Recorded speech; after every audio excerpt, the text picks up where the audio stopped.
प्रभु का भय मानती है उसकी प्रशंसा की जाएगी। आज का जो टॉपिक है वो यही है। यहाँ पर हम जितनी भी बहनें बैठी हैं, हम सभी वो बहनें हैं जो यीशु मसीह के लहू से छुड़ाई हुई हैं, और हम सब के जीवन में परमेश्वर का भय है। हम वो औरतें हैं जो परमेश्वर का भय मानने वाली लेडीज हैं। आप मेरी बात से सहमत हैं?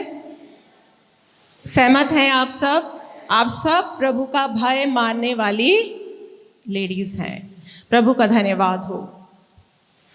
ये प्रभु का भय मानने वाली लेडीज के लिए परमेश्वर का क्या पर्पस है? क्योंकि जो मुझे टॉपिक मिला है वो ये है, God's purpose for women, biblical perspective.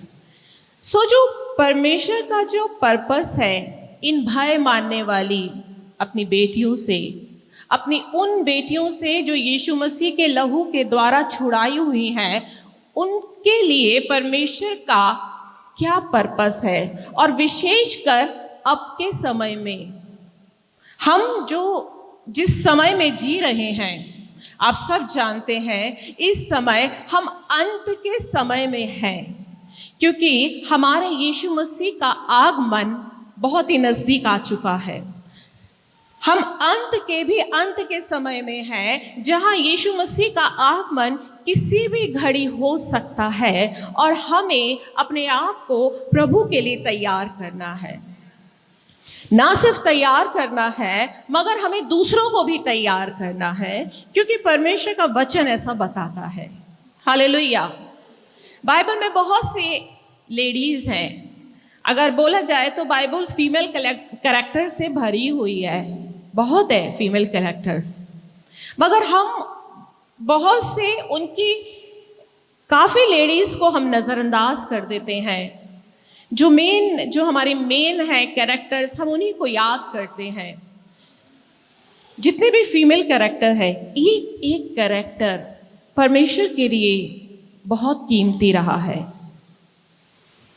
वो कैरेक्टर इतना कीमती था कि उसका नाम बाइबल में लिखा गया। आप सोचिए वो कैरेक्टर कितना कीमती रहा होगा कि उसका नाम बाइबल में मेंशन किया गया। बाइबल में जिस कैरेक्टर का नाम मेंशन है, वो एक एक कैरेक्टर बहुत ही मूल्यवान है। हालेलुया। आज जो मैं आपको बताने जा रही हूं, मैं आपको बता रही हूं कि गॉड्स पर्पस फॉर वुमेन, इसके साथ मैं 2 लाइन अपनी जोड़ूंगी, फॉर एंड टाइम। अंत के दिनों में परमेश्वर की हम बहनों से क्या योजना है? क्योंकि आज जैसे जैसे अंत का समय आ रहा है, वैसे वैसे सारा जमाना स्मार्ट होता जा रहा है, यानी स्मार्टफोन की तरफ जा रहा है। बड़े अफसोस के साथ कहना पड़ रहा है कि आज हमारी मसीहत और हमारी मसीह बहनें स्मार्टफोन में ही सिमट के रह गई है, 4 इंच के डब्बे के अंदर। कितनी ही मैंने मसीह बहनों के, मेरे पास में जब इंस्टाग्राम है, कभी मैं खाली बैठती हूँ तो मैं इंस्टाग्राम के जब प्रोफाइल्स देखती हूँ तो मैं कई मसीह बहनों को देखती हूँ जिनका इंस्टाग्राम भरा होता है वो मसीह। उन्होंने अपने प्रोफाइल में बाइबल का वचन लिखा हुआ है, और उनकी जो रील्स होती है वो मसीह गानों पे वो डांस कर रही हैं, मसीह गानों पे वो एक्ट कर रही हैं। आज उनकी मसीहत वहीं तक सिमट के रह गई है। आज उनकी मसीहत सिमट के रह गई है कि वो स्टेटस में परमेश्वर का वचन लगा देती हैं। अपने जितने भी रिलेटिव्स हैं, चर्च के मेंबर्स हैं, उन्हें परमेश्वर के कोर्स भेज देती हैं। एक बार किसी बहन से मैंने कहा कि आप परमेश्वर की सेवा क्यों नहीं करती? उन्होंने कहा मैं करती तो हूँ। मैंने कहा कैसे करते हो? उन्होंने कहा मैं अपने डेली स्टेटस में प्रभु का वचन लगाती हूँ, और जितने भी मेरे अन्य जाति लोग हैं मैं उन सबको प्रभु का वचन व्हाट्सएप पे भेजती हूँ। ये प्रभु की सेवा है। बड़े अफसोस की बात है कि आज हमने अपने आप को उस 4 इंच के लोहे के डब्बे के अंदर सीमित कर दिया है अपनी मसीहत को।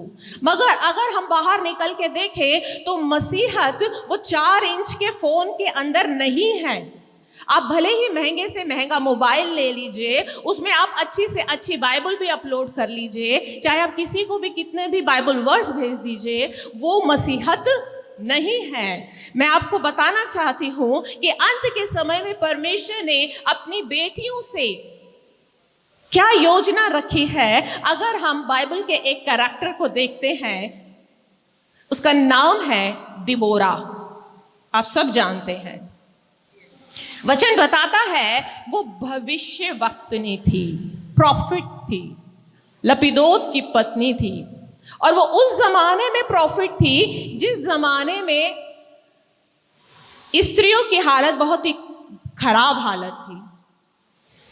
आज के टाइम में भी अगर स्त्री प्रभु की सेवा करती है तो लोग बहुत से ऑब्जेक्शन करते हैं कि स्त्रियां पास्टर नहीं हो सकती हैं, स्त्रियां परमेश्वर का वचन प्रचार नहीं कर सकती हैं, स्त्रियां प्रभु की सेवा नहीं कर सकती। आज हम इतने मॉडर्न जमाना है कि औरतें तो चांद में जा रही है, गैलेक्सी में जा रही है, उससे लोग खुश होते हैं।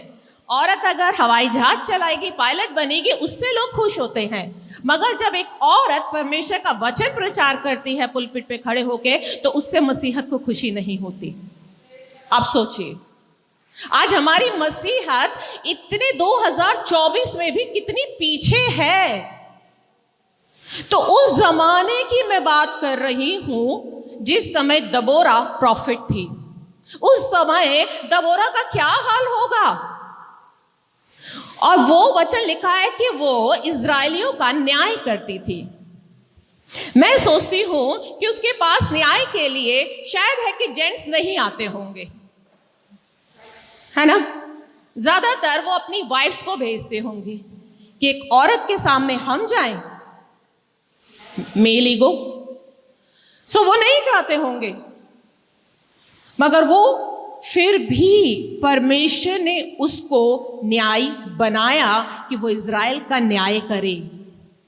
और सबसे खूबसूरत बात, मुझे ये खूबसूरती नहीं दिखती है कि वो एक प्रॉफिट थी।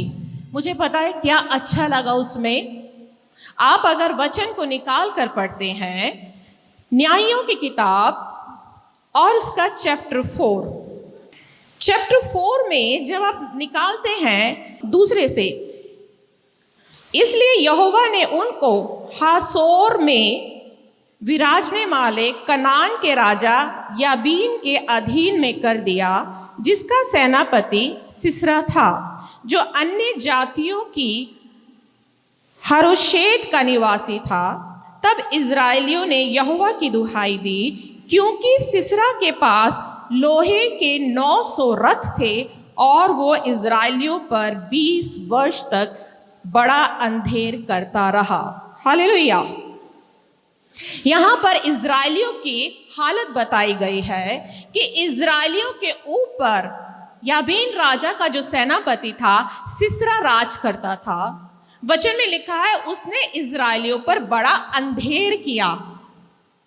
अंधेर आप समझते हैं, राज करना अलग होता है और अंधेर मतलब होता है लिमिट से ज्यादा, जहां लिमिट्स क्रॉस हो जाती है, जहां आदमी को खत्म कर दिया जाता है, उस पर बहुत ही ज्यादा अत्याचार करना। सो इज़राइलियों के साथ में सिसरा ने अंधेर किया, राज नहीं किया, और उनकी हालत बहुत खराब थी। और सिसरा के लिए लिखा है कि उसके पास 900 लोहे के रथ थे और जिनमें कीलें निकली हुई थी। आप सोचिए, तो आप जरा उस सिसरा की पिक्चर बना सकते हैं कि एक सेनापति जो एक प्रजा पर अंधेर कर रहा है, वो कितना दुष्ट रहा होगा। और उसके पास में 900 लोहे के रथ है जिनमें कीलें निकली हुई हैं।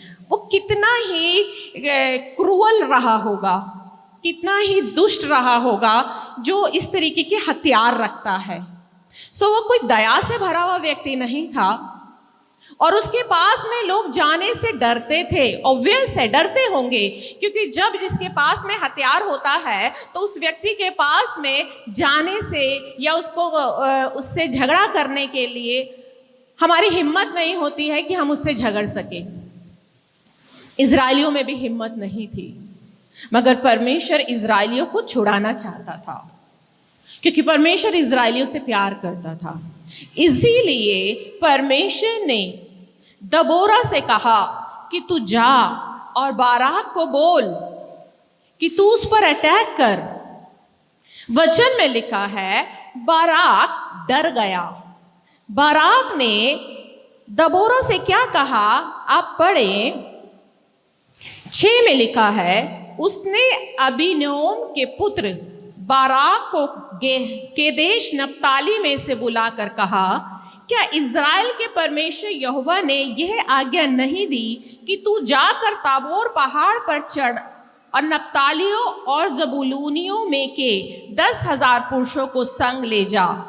तब मैं याबीन के सेनापति सिसरा के रथों और भीड़ भाड़ समेत किशोन नदी तक तेरी ओर खींच ले आऊंगा और उसको तेरे हाथ में कर दूंगा।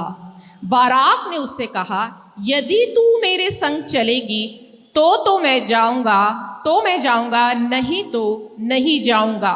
उसने कहा, निसंदेह मैं तेरे संग चलूंगी। हालेलुया। दबोरा बाराक के पास में गई और उसने कहा, क्या परमेश्वर ने नहीं कहा जा और सिसरा पर चढ़ाई कर? क्योंकि परमेश्वर, अब वो समय आ गया है सिसरा का अंत करने के लिए। मगर बाराक, क्योंकि वो दुष्ट था, उससे डर रहा था। उसके अंदर हिम्मत नहीं थी, कॉन्फिडेंस नहीं था, हियाव नहीं था कि वो सिसरा को फेस भी कर सके। उसने मना कर दिया। उसने कहा, अगर तू मेरे साथ जाएगी तो मैं चलूंगा। आप सोचिए, उस समय एक पुरुष को जरूरत पड़ रही है एक स्त्री की। हालेलुया। और वो स्त्री परमेश्वर की दासी थी और उसने बाराक के अंदर कॉन्फिडेंस डाला, उसकी काउंसलिंग करी कि जा और सिसरा को फेस कर, फाइट कर उससे, मैं तेरे संग चलूंगी। उस जमाने में उस औरत ने इतनी हिम्मत दिखाई कि सिसरा जैसे दुष्ट व्यक्ति से फाइट करने के लिए उसने बाराक को उत्साहित किया। यहां समझने वाली बात है, ये अंत के समय में आज परमेश्वर अपनी बेटियों को देख रहा है और हर कोई दबोरा बनना चाहती है, हर कोई प्रॉफिट बनना चाहती है, मगर उस प्रॉफिट के पीछे आप देखिए, उसने उत्साह दिया, उसने काउंसलिंग करी, उसने उस जो लोअर था, कॉन्फिडेंस में कम था, जिसके अंदर कॉन्फिडेंस नहीं थी, हिम्मत नहीं थी, उसके अंदर कॉन्फिडेंस डाला, उसके अंदर हिम्मत डाली। आज परमेश्वर को ऐसी ही अपनी दबोरा नाम की बेटियों की जरूरत है, जो उन पिसे हुए लोगों को, जो आज कहीं ना कहीं पिसे जा रहे हैं परिस्थितियों में, हालातों में, अलग अलग प्रकार के हालातों में आज लोग पिसे जा रहे हैं। उन्हें कॉन्फिडेंस की जरूरत है, उन्हें हिम्मत की जरूरत है, उन्हें आपकी दी हुई हिम्मत चाहिए कि आप दबोरा के समान जाओ और जाकर उन बाराक दबे हुए लोगों को, जिन्हें जरूरत है छुटकारे की, जिन्हें जरूरत है आजादी की, आप उनके जीवन में आजादी लेकर आओ। आज के समय में परमेश्वर को प्रॉफिटेस की जरूरत नहीं है, परमेश्वर को जरूरत है उन लोगों की जो पिसे हुए लोगों को नीचे से उठा ले, क्योंकि वो कह रहा है, मैं आ रहा हूं, मैं आ रहा हूं। क्या ये दुल्हन हम मसीह की दुल्हन है? और ताज्जुब की बात है, दुल्हन ही दुल्हन को तैयार करेगी, है ना? हम ही दुल्हन है और हम ही दुल्हन को तैयार करेंगे। प्रभु को जरूरत है ऐसी दुल्हन की जो अपने साथ दूसरी दुल्हन को भी तैयार कर दे। हालेलुया। आज परमेश्वर को ऐसी दबोरा की जरूरत है। उसने उस समय भी उसकी काउंसलिंग करी और उसके अंदर हिम्मत डाली और उसने जाके सिसरा का सामना किया और लास्ट में सिसरा का अंत हो गया। मैं आपको बताना चाहती हूं, परमेश्वर आपके अंदर वो दबोरा को देखना चाहता है। आज हर एक कलीसिया में होड़ लगी है भविष्यवाणी की, प्रॉफिट बनना चाहते हैं सब, और प्रॉफिट के पीछे भी दुनिया पागल है। मगर यीशु मसीह ने तो साफ कह दिया, अंत के समय में मैं प्रॉफिटों को भी साइड में कर दूंगा। लोग आएंगे कहेंगे, प्रभु क्या मैंने तेरे नाम से भविष्यवाणियां नहीं करी? मैं उन्हें भी नकार दूंगा, मैं तुम्हें नहीं जानता। क्या तुमने किसी को गड्ढे में से निकाला है? क्या तुमने किसी बारात के अंदर इतनी हिम्मत डाली कि वो एक सिसरा का सामना कर सके? क्या तुमने किसी एक पिसे हुए को ऊंचा उठाया कि वो अपने हालात से बाहर निकलकर उद्धार को प्राप्त कर सकता? परमेश्वर इस बात का न्याय लेगा। हालेलुया। सो आज हमें इस चीज को अपने अंदर जगाना है कि प्रभु मुझे भविष्यवक्ता नहीं बनना, मुझे तो बनना है उन पिसे हुए बाराकों को ढूंढना ताकि वो सिसरा का सामना कर सके। आज कितने बच्चे हैं, कितने जवान हैं जो डिप्रेशन में आकर सुसाइड कर जाते हैं, घर छोड़ देते हैं, नशे में पड़े हुए हैं। उनको आपकी जरूरत है, उन्हें आपकी काउंसलिंग की जरूरत है। आपके स्टेटस की जरूरत नहीं है कि आप अपने स्टेटस में प्रभु का वचन लगा लें। उन्हें आपके व्हाट्सएप की जरूरत नहीं है, कोटेशन की जरूरत नहीं है। उन्हें जरूरत है कि आप पर्सनली उनके पास में जाएं, आप उन्हें ढूंढें और उन्हें अपने शब्दों के द्वारा खड़ा करें कि जा, मैं तेरे साथ हूं, लड़ उस दुष्ट से जो तुझे मार रहा है। हालेलुया। एक स्त्री और है, उसका नाम है राहाब। आप जानते हैं, मुझे बहुत अच्छी लगती है ये। पता है क्यों? ये प्रोस्टिट्यूट है और उस प्रोस्टिट्यूट में ऐसी क्या खासियत थी कि उसका नाम यीशु मसीह की वंशावली में आ गया। आप सोचिए, प्रोस्टिट्यूट यीशु मसीह की वंशावली में आ गई। ऐसा उसने क्या किया? वचन बताता है यहोशू की किताब में, जब इज़राइली लोग, यहोशू ने भेदिए भेजे थे, तब वो राहाब के घर में गए और वहां पर वो जाकर सो गए। वहां ऐसा नहीं लिखा है कि वो छिपे। अगर आप ध्यान से देखें, वहां ऐसा नहीं लिखा है। आप निकाल सकते हैं यहोशू की किताब और उसका चैप्टर 2। तब नून के पुत्र यहोशू ने 2 भेदियों को शित्तीम से चुपके से भेज दिया और उनसे कहा, जाकर उस देश और यरीहो को देखो। तुरंत वे चल दिए और राहाब नाम किसी वेश्या के घर में जाकर सो गए। तब किसी ने यरीहो के राजा से कहा कि आज की रात कई एक इज़राइली हमारे देश का भेद लेने को यहाँ आए हुए हैं। तब यरीहो के राजा ने राहाब के पास यूं कहला भेजा कि जो पुरुष तेरे यहाँ आए हैं उन्हें बाहर ले आ, क्योंकि वे सारे देश का भेद लेने को आए हैं।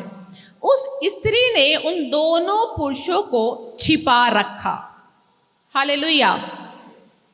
यहां देखिए, जो 2 भेदिए आए थे वो छिपने के लिए नहीं आए थे। बाइबल बता रही है वो राहाब के घर में जाकर सो गए। छिपाया तो राहाब ने। ऐसा नहीं है मेंशन कि उन्होंने कहा हो कि हम तेरे घर में छिपना चाहते हैं। उन्होंने ये नहीं कहा हमें छिपा ले, हम छिपने के लिए आए हैं। वो सो गए वहां जाकर। मे भी हो सकता है रेस्ट करना मांगते हो, मगर वो राहाब के घर में जब सो गए और जब यरीहो के राजा को पता चला कि 2 भेदी आए हैं हमारे देश का भेद लेने के लिए, और जब उन्होंने राहाब के घर अपने सैनिकों को भेजा, तब लिखा है राहाब ने उनको छिपा लिया। यानी राहाब ने, ये राहाब की तरफ से लिया हुआ स्टेप था। फर्स्ट उसने करा था कि उसने उन भेदियों को छुपाया, और उसके बाद में वचन बताता है जब उसके भेदिए बाहर आए, उसने अपने घर की छत में छुपा लिया, और जब वो भेदिए बाहर आए उसने उनसे कहा कि तुम मुझे चिन्ह दो। तब उन्होंने चिन्ह दिया कि अगर तेरे घर में, तेरे घर की खिड़की पर लाल कपड़ा होगा, और जब हम आएंगे तब हम इस लाल कपड़े को देखकर जो जो इस घर के अंदर होगा उसे छोड़ देंगे, उसे नहीं मारेंगे। यानी वो अपने पूरे परिवार के लिए, उसने अपने माता पिता, भाई बहनों को, पूरे कुटुंब को उस घर में छुपा लिया। यानी उसके छिपाने के चलते उसका पूरा परिवार छुटकारा पाया, उद्धार पाया। वचन में लिखा तेरे द्वारा तेरा घराना उद्धार पाएगा। राहाब का ये स्टेप, उसने भेदियों को छुपाया। छुपाने का मतलब आप समझते हैं क्या होता है?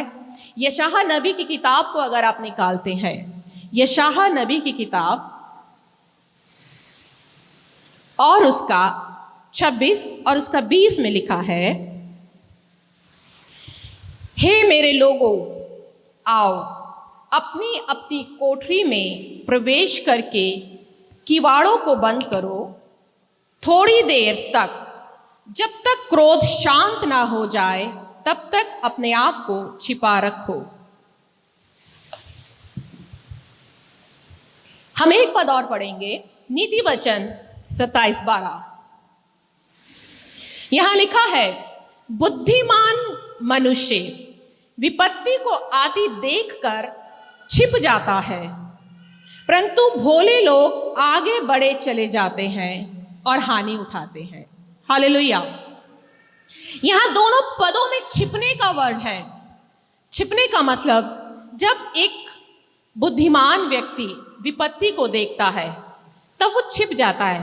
बुद्धिमान क्या काम करता है? प्रॉब्लम्स में क्या काम करता है? आप बताइए। आपको पता है आपके साथ समस्या चल रही है, आप समस्या में क्या काम करते हैं? हाँ जी, प्रार्थना। क्या काम करते हैं? प्रार्थना। आप प्रार्थना में अपने आप को छिपा लेते हैं। बुद्धिमान व्यक्ति क्या करता है? अपने आप को प्रार्थना में छिपा लेता है। मगर मूर्ख लोग आगे बढ़ते हैं, उन्हें प्रार्थना से मतलब नहीं, वो आगे बढ़ते हैं और हानि उठाते हैं। यशायाह में क्या कहा है कि जब तक क्रोध शांत ना हो जाए तब तक अपने आप को छिपा लो, अपने आप को कोठरी में, किवाड़ों में बंद कर लो, किवाड़ों में बंद। प्रभु यीशु मसीह ने क्या कहा था? जब तू प्रार्थना करे तो अपनी कोठरी में जा, दरवाजा बंद करना, छिपा लेना, प्रार्थना करना। छिपाने का मतलब क्या है? प्रार्थना। राहाब ने उन लोगों को छिपा लिया, और उसका छिपाया जाना उसके परिवार के लिए एक बड़े उद्धार का कारण ठहरता है। नीति वचन की किताब क्या कहती है? बुद्धिमान स्त्री, उसके घर के सारे लोग लाल कपड़े पहनते हैं, क्योंकि वो अपने लोगों को क्या करती है? छुपाती है। उसने भेदियों को छुपाया, उसने इज़राइली भेदियों को छुपाया, क्योंकि वो जानती थी इज़राइल का परमेश्वर ही सामर्थी परमेश्वर है। वचन बताता है, उसने भेदियों से कहा, हमने सुना है कि तुम्हारे परमेश्वर ने तुम्हारे साथ बड़े बड़े काम किए हैं। यानी उसने सुना परमेश्वर के बारे में, और सुनने के द्वारा उसने विश्वास किया है। और उस सुनने के चलते उसने उन भेदियों को छुपाया। आज प्रभु भी चाहता है कि मेरी ये जो बेटियां हैं, ये सब मेरे लोगों को छिपा ले।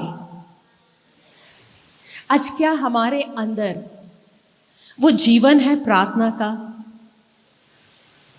क्या हमारे अंदर वो स्वभाव है कि हम उन लोगों के लिए प्रार्थना करें जो हमारे अधिकारी हैं, जो हमारे पास्टर हैं, हमारे अगुए हैं, वो लोग जिन्हें आज प्रार्थना की आवश्यकता है?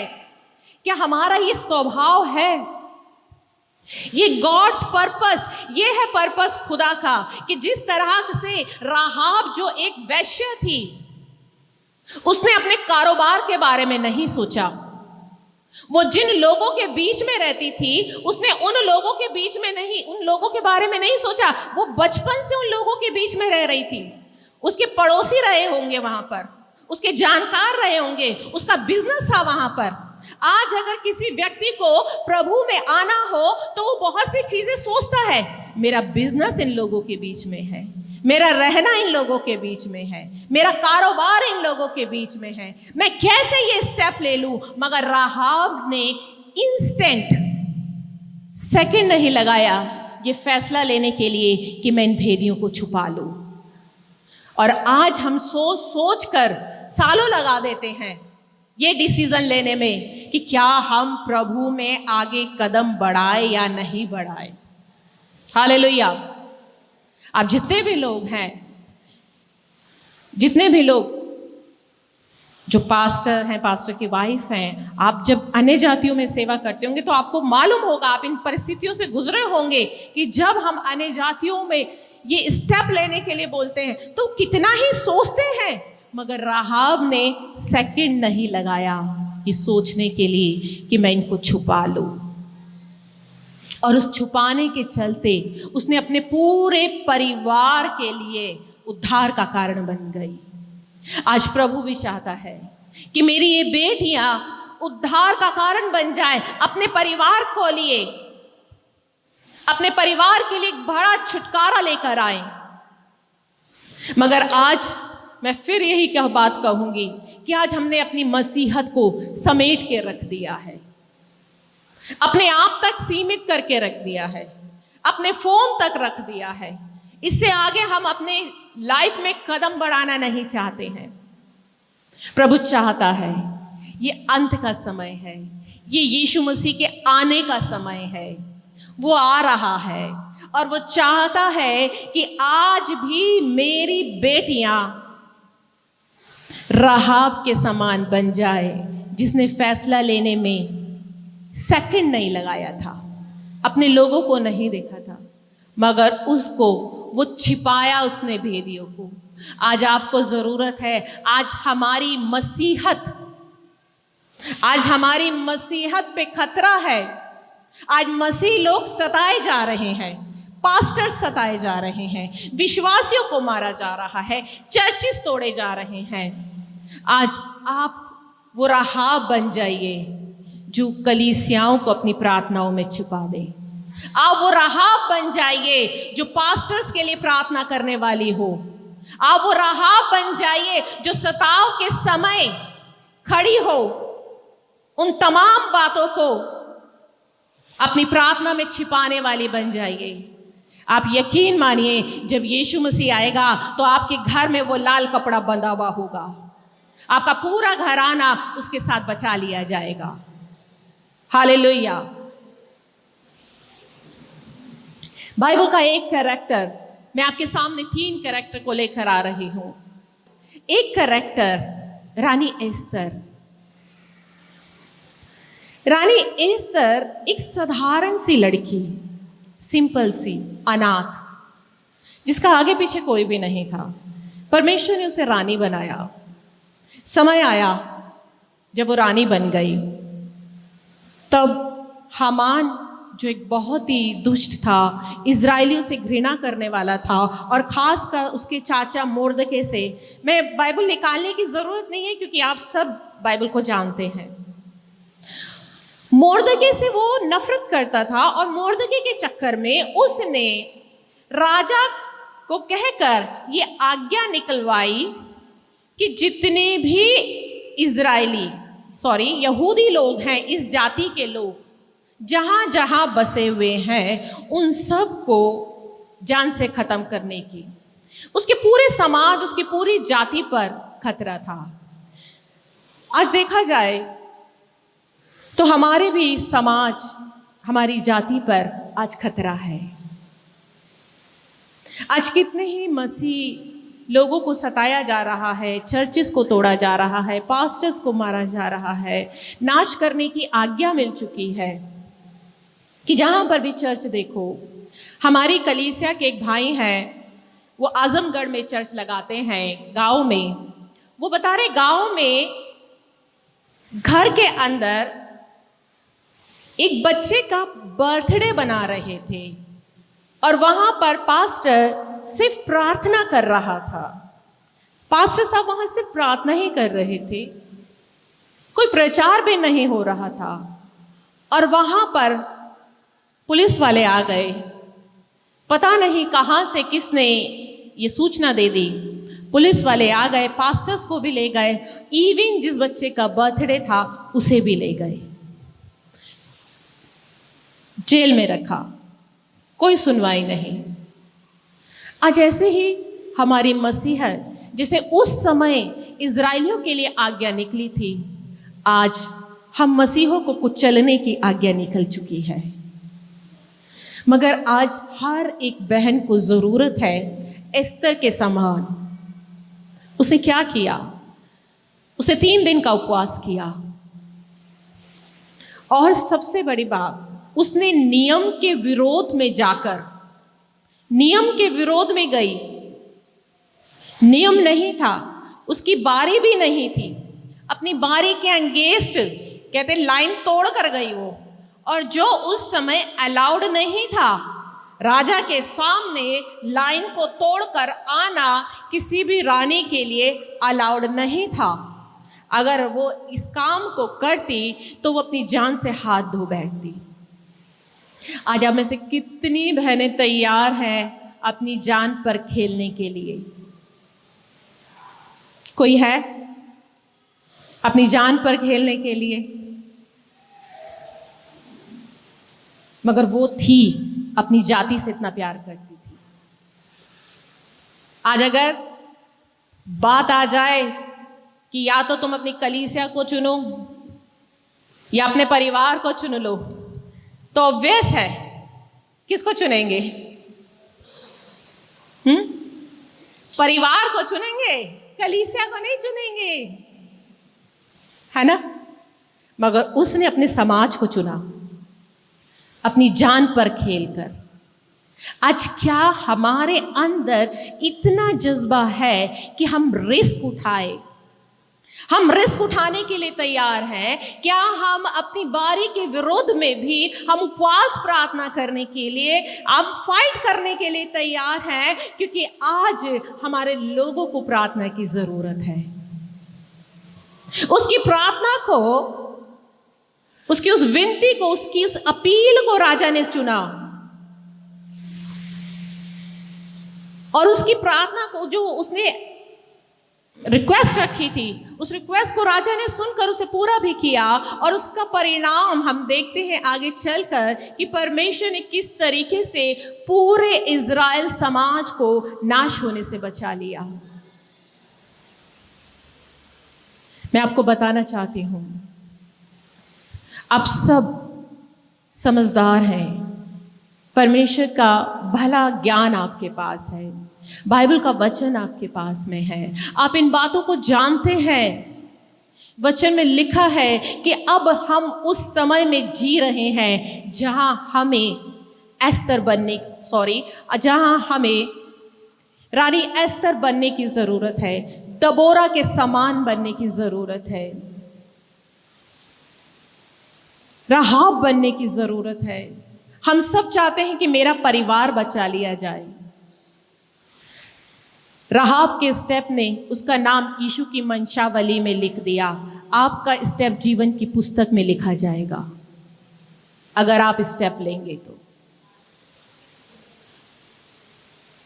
आज क्या हम तैयार हैं इन निर्णयों को लेने के लिए कि मुझे भी उनके समान उन खतरों से खेलना है, मुझे उन आत्मिक खतरों को फेस करना है, क्योंकि मुझे अपनी जाति को बचाना है, मुझे अपने लोगों को प्रार्थना में छिपा लेना है, क्योंकि जब यीशु मसीह आए तो वो कहे, धन्य हे विश्वास योग्य दास।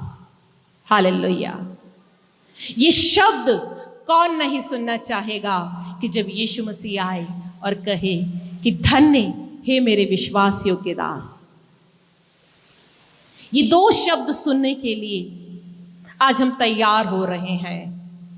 आज हम इन सेमिनार्स को कर रहे हैं। सेमिनार्स होते रहेंगे, नए नए प्रकाशन हम सुनते रहेंगे, मगर याद रखिए, आप वचन को सुनेंगे, आप भूलते जाएंगे, मगर जब तक आप उस वचन को अपने अंदर धारण करके स्टेप नहीं लेंगे, कोई भी सेमिनार हो जाए वो बेकार चला जाएगा। स्टेप आपको लेना है। मैं तो बहुत छोटी सी हूं, मेरे से बड़े बड़े दास भी आ जाएंगे, आपको प्रचार करके चले जाएंगे, आपकी आत्मा को झकझोर भी कर देंगे, मगर अगर आपने स्टेप नहीं लिया तो वो सब बेकार चला जाएगा। इसीलिए निर्णय आपको लेना है कि आपको आज अपने आप को कहाँ खड़ा करना है। क्या आपको मसीह की दुल्हन को तैयार करना है, या सुनकर जाना है और फिर दूसरे सेमिनार की तैयारी करना है। प्रभु आप सब लोगों को इन वचनों के द्वारा तैयार करे और आशीष दे, मेरी ये प्रार्थना है। आइए हम सब लोग प्रार्थना करते हैं। स्वर्गीय प्यारे परमेश्वर, प्यारे प्रभु जी, हम बहुत ही धन्यवाद के साथ राजा आपके पवित्र चरणों के पास में आते हैं। मेरे प्रभु, मैं आपको धन्यवाद देती हूँ कि आप मुझे यहाँ पर लेकर आए हैं। आपका अनुग्रह पिता मुझ पर हुआ।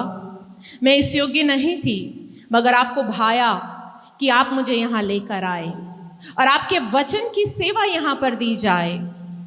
प्यारे प्रभु, अंत के समय में आप अपनी बेटियों से जिस योजना को चाहते हैं, आप चाहते हैं प्रभु कि आपकी बेटियां राहाब के समान, दबोरा और एस्तर के समान बन जाए मेरे पिता। जहां परमेश्वर वो अपनी जाति के लिए, अपने समाज के लिए और तमाम लोगों के लिए बड़े छुटकारे का कारण बन जाए। पिता, मैं आपसे प्रार्थना करती हूँ, इन सुने गए वचनों पर आप आशीष दीजिएगा। यहाँ जितनी भी आपकी बेटियां बैठी हैं पिता, आपके लिए एक एक बेटी आपके लिए बहुत ही मूल्यवान है, क्योंकि आपने इनके लिए अपना लहू बहाया है, यह आपकी मोल ली गई है पिता। यह ऐसे ही नहीं है प्रभु, ये संसारिक नहीं है प्रभु, यह आपकी मोल ली गई बेटी है जो आपके लहू से खरीदी हुई है। इसलिए पिता, इनमें से हर एक आपकी बेटी दबोरा है, हर एक एस्तर है, हर एक राहाब के समान है मेरे प्रभु जी, जिनके लिए आपने बड़ी बड़ी योजनाओं को रखा है, बड़े बड़े कार्यों को रखा है। होने दीजिए पिता, आज के दिन आपकी जितनी भी बेटियां यहाँ पर आई हैं, वो आपके वचन को अपने जीवन में थाम कर जाएं पिता, और अपने परिवार, अपने समाज और तमाम लोगों के लिए आशीष का कारण बन जाए। मैं इस पूरे प्रोग्राम को और इस पूरे प्रोग्राम की टीम को भी पिता, मैं आपके हाथों में सौंपती हूँ पिता। धन्यवाद करती हूँ पिता उन लोगों के लिए जिन लोगों के मनों को आपने उबारा कि वो आपकी बेटियों के लिए इस तरीके के प्रोग्राम को करें। होने दीजिए पिता, आने वाले समय में भी पिता आप उनको इसी तरीके से उत्साहित करिएगा पिता, ताकि वो इसी प्रकार के प्रोग्राम और आपके वचन की सेवा को फैलाते जाएं। हर प्रकार की कमी घटी हम उनकी उस सोसाइटी से पिता, उनके उस यूनिटी पर से हटा देते हैं। आपका सामर्थ्य हाथ पिता एक एक IDCA के मेंबर के जीवन पर बना रहे पिता, आपकी आशीष उनके जीवन पर होती रहे।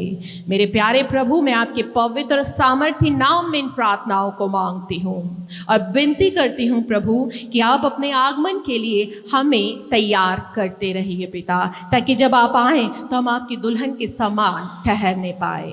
प्यारे प्रभु यीशु मसीह के नाम से आमीन और फिर आमीन।